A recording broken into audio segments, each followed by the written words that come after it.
श्रवण भुइयां, जो कि इस बार अरविंद केजरीवाल की पार्टी आम आदमी पार्टी के सिंबल पे मैदान में है। राजेश राम कांग्रेस के बड़े चेहरे हैं, राज्य के सबसे बड़े चेहरे कह सकते हैं उन्हें, क्योंकि प्रदेश अध्यक्ष है।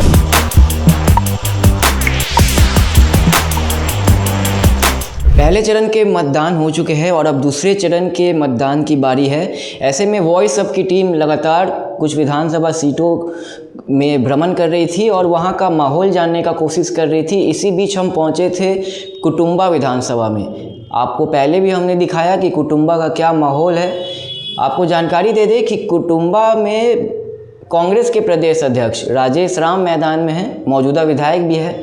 वही दूसरी तरफ उनका मुकाबला हिंदुस्तानी अवाम मोर्चा यानी कि जीतन राम मांझी के पार्टी के सिंबल पे ललन राम है।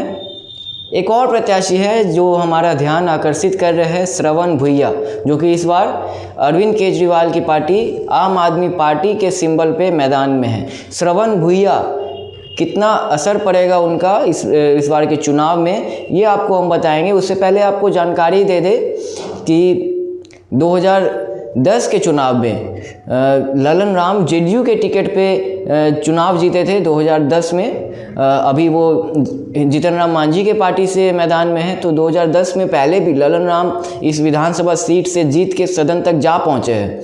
2015 में राजेश राम जीते थे। 2015 में उन्होंने संतोष सुमन को हराया था। संतोष सुमन बड़े चेहरे हैं क्योंकि जीतन राम मांझी के पुत्र है और बिहार सरकार में मंत्री भी रह चुके हैं। तो ऐसे में 2015 में ही राजेश राम उन्हें हरा चुके हैं और 2020 के चुनाव में राजेश राम ने श्रवण भुइयां को हराया था। 2020 के चुनाव में श्रवण भुइयां को 34,000 वोट आए थे। तो इससे आप समझ सकते हैं कि श्रवण भुइयां का इम्पैक्ट कितना है उस क्षेत्र में। हालांकि राजेश राम को करीब 50,000 के आसपास मत गिरे थे, तो वही तीसरे स्थान पे रहे थे ललन राम, जिनको 20,000 के आसपास वोट आया था। ललन राम निर्दलीय थे 2020 के चुनाव में। इस बार उनको मांझी जी का सहारा है, एनडीए का सहारा है, भाजपा का सहारा है, प्रधानमंत्री मोदी का सहारा है। तो उनके पीछे काफ़ी अच्छा सपोर्ट है ललन राम को। इसका क्या इम्पैक्ट पड़ेगा ये भी हम चर्चा करेंगे इस वीडियो में। राजेश राम कांग्रेस के बड़े चेहरे हैं, राज्य के सबसे बड़े चेहरे कह सकते हैं उन्हें, क्योंकि प्रदेश अध्यक्ष है और कहीं ना कहीं कांग्रेस की इज्जत की लड़ाई है, कांग्रेस के नाक की लड़ाई है। प्रदेश अध्यक्ष का हारना कहीं ना कहीं कांग्रेस के ऊपर सवाल खड़े करेगा अगर राजेश राम हार जाते हैं तो जब हम कुटुंबा पहुंचे, कुटुंबा में कुछ लोगों से हमने बात की। सबसे पहले हम मुस्लिम बहुल इलाके में गए। तो ऐसे भी आप जान रहे हैं कि अधिकतर मुस्लिम भाजपा का समर्थन नहीं करते हैं और कांग्रेस के वो शुरू से ही समर्थक रहे हैं। और उनसे जब हमने पूछा कि राजेश राम कितना विकास किए हैं, क्या राजेश राम को आप जिताइएगा, तो उन्होंने साफ तौर पे कहा कि राजेश राम जीत तो जाएंगे, काम भी किया उन्होंने।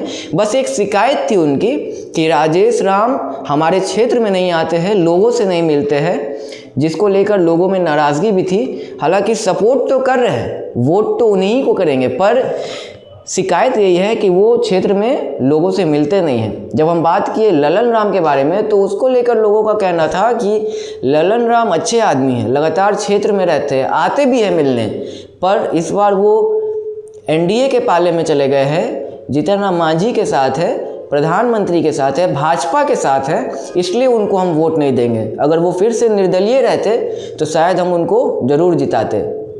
तो इस बात से आप समझ सकते हैं कि ललन राम का कितना इम्पैक्ट है, क्योंकि लोगों का कहना तो और भी जगह गए और कुछ लोग ललन राम के समर्थक भी दिखे जो कह रहे थे कि ललन राम को हम वोट जरूर देंगे, क्योंकि व्यक्तित्व के तौर पे काफ़ी अच्छे व्यक्ति है और लगातार क्षेत्र में रहते हैं, लोगों से बातचीत करते हैं। राजेश राम के बारे में लोगों में नाराज़गी कुटुंबा में काफ़ी हद तक देखी गई। साफ कह रहे हैं लोग कि राजेश राम मिलने नहीं आते, बस एक यही इतनी छोटी सी शिकायत थी लोगों की।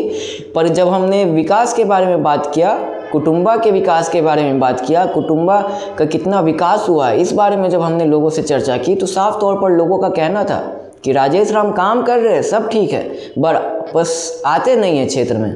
तो इसको लेकर लोगों में नाराज़गी थी।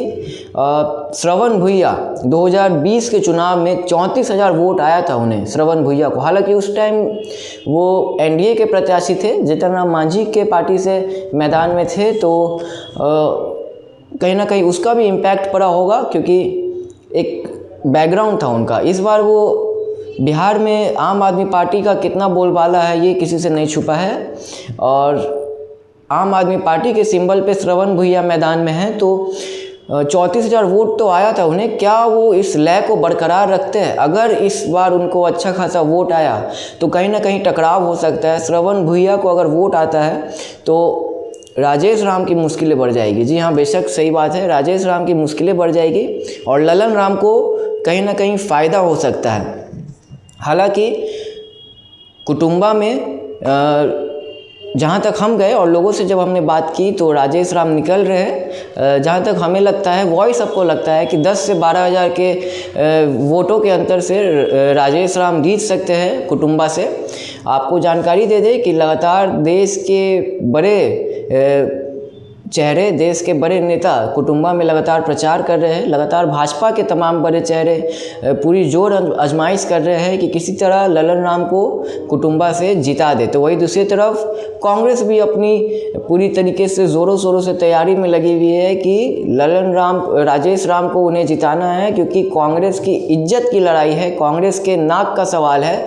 राजेश राम का जितना कितना ज़रूरी है, आप इस बात से समझ सकते हैं कि अगर राजेश राम हारते हैं तो कहीं ना कहीं कांग्रेस के ऊपर कीचड़ उड़ेगा, कांग्रेस के ऊपर लोग सवाल करेंगे, कांग्रेस के वजूद के ऊपर सवाल उठने लगेगा कि अगर प्रदेश अध्यक्ष ही अपना सीट नहीं बचा पाए तो कांग्रेस का बिहार में क्या स्थिति। हालांकि कुटुंबा से क्या कुछ तस्वीरें निकल कर आती है, आपको 14 तारीख को स्थिति स्पष्ट हो जाएगी। 11 तारीख को मतदान है, 14 को मतगणना होगी। तमाम खबरों के लिए आप वॉइस सब के साथ बने रहे। मेरा नाम अक्षयदीप है। हमारे चैनल को सब्सक्राइब कर ले, फेसबुक पेज को फॉलो करें। धन्यवाद।